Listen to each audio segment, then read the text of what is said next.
Welcome to the Political Matrix News.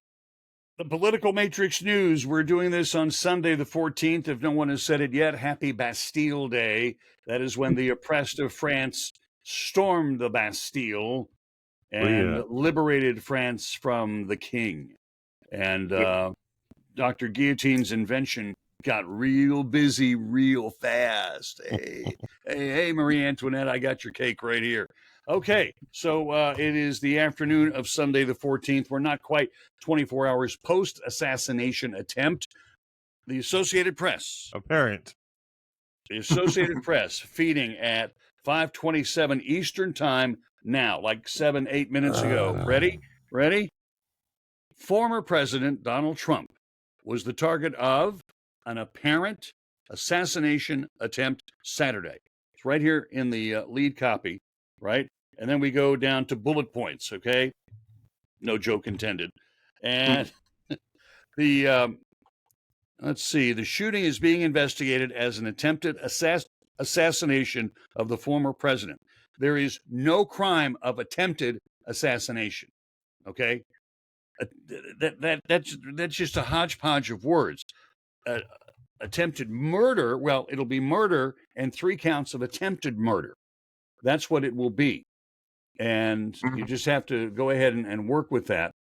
But that is the reality of things. So the Secret Service held a news conference. The Attorney General was standing there. The Director of the FBI was standing there. The Vice President and the President. And you know who wasn't there?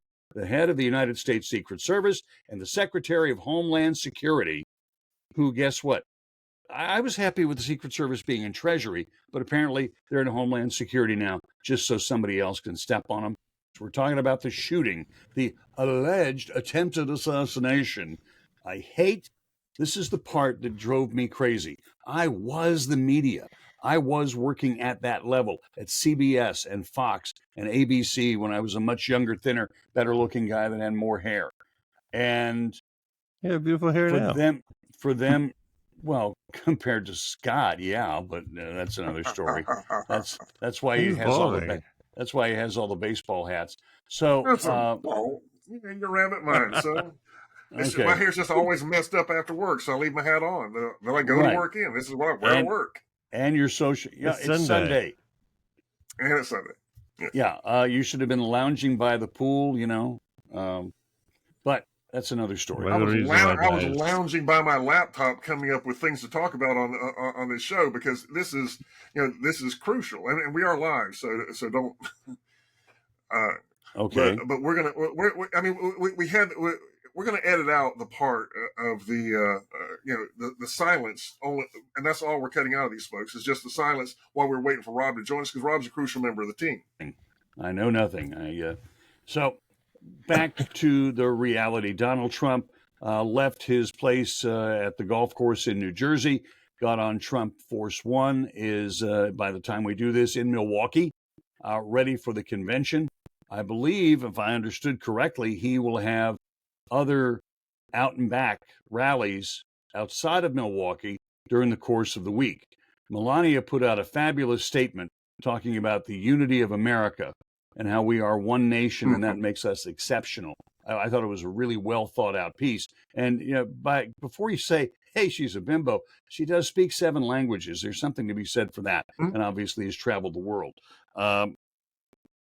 Makes me crazy. Makes me crazy the way the networks have screwed this up, and they act as a filter, and they don't necessarily leave everything for us to decide. I have talked a lot about the bias in the media. My friend Bernard Goldberg, who spent 30 plus years at CBS News, has written multiple books about bias in the media. But the reality is everybody in the media in New York goes to the same schools. They know the same people. They go to the same clubs. They have the same professors. And we're talking about generational bias, because in New York, and hey, listen, I'm not going to offend. I'm not trying to offend anybody, but there's a substantial percentage of the media in New York who are Jewish. That's great, no problem. Do you think there's an inherent structural bias in favor of Israel? Oh, yeah. Damn Skippy. Once you understand that, it's okay.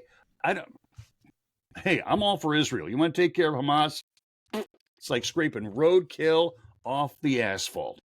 Okay? That's all that is to me. I'm fine with it. I got no problem. But they can't keep saying, we need another $5-10 billion. Sooner or later, Israel's going to have to start producing something like, I don't know, revenue to pay for all of their guns and their butter. Kosher butter, by the way. But that takes us off topic. What you saw yesterday was the last outdoor rally in the history of the presidency of the United States. The media, the media bias on this stuff is stark, and it's persistent, and anything to do with Trump is amplified to the negative and minimized to the positive. And when we talk about all these charges that Trump is going through, you look at things as we were talking about in the break. We were talking about how when Hillary was guilty of. Or I'm sorry, when we were talking about prosecuting January 6th demonstrators, they were invoking Sarbanes-Oxley as a way of obstructing a government activity of some sort, versus simply by being there and protesting and coming in and having a glorified trespassing and maybe and destroying some government property. Sure, I mean, but Hillary, when you talk about destroying evidence, they set the standard for destroying evidence when they hammer smashed all their BlackBerries and shredded all of their hard drives, and yet not a living soul considered applying that same Sarbanes-Oxley standard, because they weren't desperate to get her convicted. They were desperate to figure out a way to not prosecute her. The opposite has always been true. Christopher Wray, the FBI director, threw the 2016 election in Hillary's favor by announcing more than 3 months ahead of the election, she's not guilty of anything, everything's cool. Had the normal progression taken place, who knows what would have happened. And so he was instructed by his boss, the Attorney General, who most likely was instructed by his boss, Barack Obama, the good Irishman, Obama. I always thought we should put an apostrophe there. He was instructed to do it in that way, and he did, because as opposed to being, I don't know, unbiased and professional and stick to the law. But he set it up so Saint Hillary, was anointed at that point and was given the blessing to go forth. It's, when Donald Trump talks about the swamp, boom, there it is. You talk about how everything's gamed, there you go. And now we have the swamp here today. I mean, I don't think this is going to be the end of the outdoor exercises or outdoor rallies. Yeah. No, I'll tell you why. I don't think it'll be the end. I don't think it'll be the end of that yet. Yeah, it will be, because you think so? The last time a president rode in an open vehicle was John Kennedy. The president has not gone in an open vehicle, or even the bubble top since 1963. The president now uses a concealed entrance exit when leaving a hotel or a speech venue. They have a big easy up tent that is there, and the limo pulls right up to it, so you can't see the president coming out. He goes directly in there. Other staff go in other directions. So he came out in a scrum, raised his arm to wave, and that 22 bullet from John Hinckley went right here and came that close to killing Ronald Reagan, who'd been in office not even 2 months. And I mean, so that was the last time you saw a president leaving a building waving to people. That's just the way they do it. Exactly. I mean, I think the beginning of all this starting out was when James Comey and everything with the FBI department, like you said, James Comey, then Christopher Wray, right after him, started everything with basically setting up Trump as the enemy, as the devil. And that's been brewing since 2014 and 15 and 16 and 17. And now 10 years later, this is where we're at. And basically, I mean, they all want to talk about creating division and all his rhetoric and blaming him for all of it. It's not anywhere near his fault. It just has to be, the reality is that this is where we're at, with the lack of security, the lack of cohesiveness in the government taking care of events like this, the lack of, all the unification of the country. Everybody's supposed to be unified and everything. Basically, there's no consequences out there. There's consequences if you're a MAGA person, and if there are consequences if you support Trump. There's zero consequences if you're actually against them. In fact, you're rewarded and you're heralded and you're, given tributes and stuff like that. And the entire idea that it's been a continual cycle. And this kid might just be a kid who's just a part of the cog in the wheel. And I have no idea what's going to be next. That's why I fear is what's going to be next. This is a warning sign. And I have no idea. And this is a 20-year-old punk who just, shot a gun. This is not a marksman. This is not an organized professional hit. I'm worried about what's going to be next. I'm very worried about that. Lee Oswald was a highly trained marksman. He was a United States Oswald Marine. Didn't do that. Okay, let's not get into the Kennedy thing. Well, let's not get into that debate either. But Rob is right. Regardless, Lee Harvey Oswald was a highly trained marksman. Yeah, he's a patsy as well. And the fact that he could get off at least one and maybe two shots, that's the reality. But call him a patsy if you want to, but he was in the book department with a gun. All right, so he wasn't innocent either. Right, he's one of 3 or 4 shooters. You're right.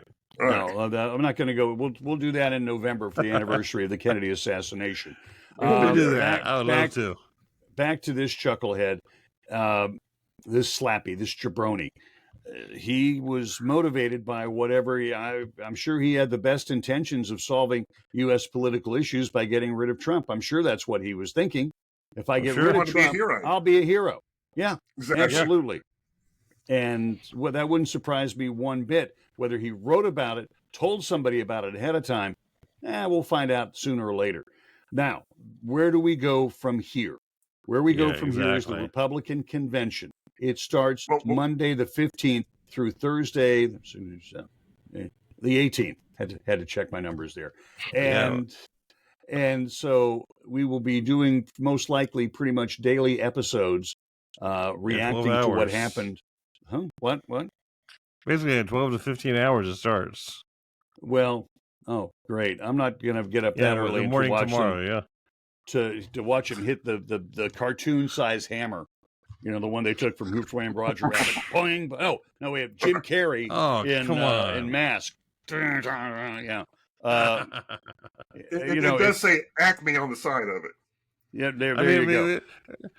We have the possibility of, by the end of the week, Matt Gaetz being our lieutenant governor. Think about that. Just think about that.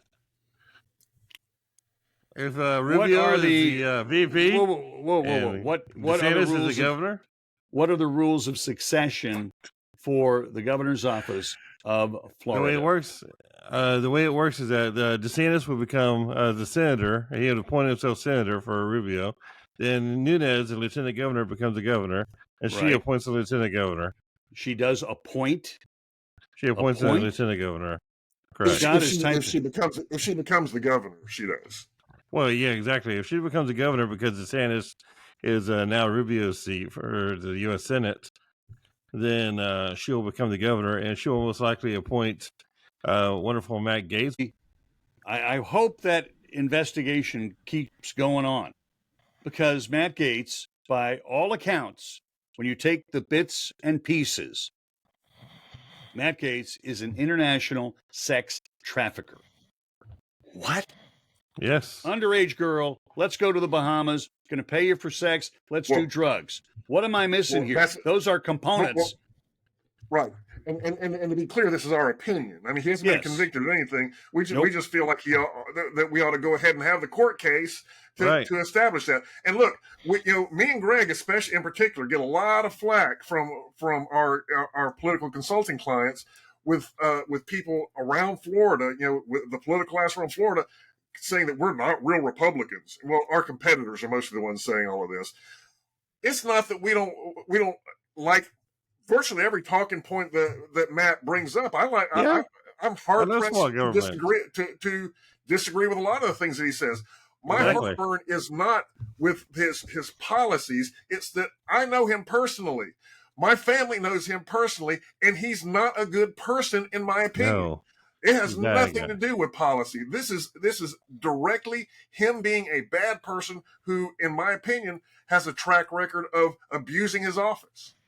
I mean, we're talking about just sex trafficking. You got human trafficking. You got, I mean, identity theft and everything else allegedly. I mean, That we believe. that we believe Yeah. in. I mean, basically, I mean, you look at a lot of the hoteliers that are in his back pocket and everything else, and you look at the way that Hoteliers. they're working. You look at the way their workers are handled and everything else, and how they're paid, and how they're living 15 to a room or 20 to a room and everything else. And he just basically turns a blind eye when that happens, whether they're all Ukrainian workers and the Far Eastern European workers and stuff like that. And I mean, that would and be he just Ukrainian, yeah. yeah, exactly. Guys, Well, here's, there's other okay, parts. wait. I mean, Okay, but yeah. we're gonna do. Yeah. I'm gonna do a quick poll right now. Yeah. By a show of hands, would you want Matt Gaetz to be your next door neighbor? Yes or no? Give me a thumb up or a thumb down. Matt Gaetz, your next door neighbor. Your choice. Yes or no? Down. Okay. Would you go into business with Matt Gaetz? Well, no. No. Give me a thumb. Give me a thumb. I don't care. No. Okay, But because although you would make tons of money with him, I'd be afraid of getting arrested. And most importantly, would you let him date your sister or your daughter? I wouldn't let him date my son or my daughter. Or son. Okay, there you go. We'll talk more about Matt Gaetz in the course of the Republican convention coming up this week. Look for daily recaps. How late these things may go. We may be going 9 o'clock, 10 o'clock at night when we do them. And so here's the deal. To remind yourself of us, there is a where help me. Where on the keyboard is the like button? Okay, it's here somewhere. It's got to be because everybody says, Okay, hey, old like man. us. Where is the share button? I don't know, next to the sunny button. Okay. And okay, it's going to be on your screen. On when you go to YouTube, you just go ahead and hit subscribe on YouTube. Oh, you and See subscribe. us on Facebook. That was the other one. That'll be and when easy you see to do. us on Facebook, like us on Facebook. When you see us on Twitter, follow us on Twitter. Okay, that's all we can do. He's Scott Miller, who's giving a thumbs up right now. Greg Fink is right there, and I'll let you get back to your oxygen tank right behind you there, buddy boy. So obviously he needs it. And out of Orlando, I'm Rob Milford. You have a great one. We will all be watching the Republican convention this week. It's been a long time. And we are all saying our prayers that that Donald Trump turned exactly the right way yesterday. As they said, we're less than a centimeter away from changing American history. We'll see you next time on the Political Matrix News.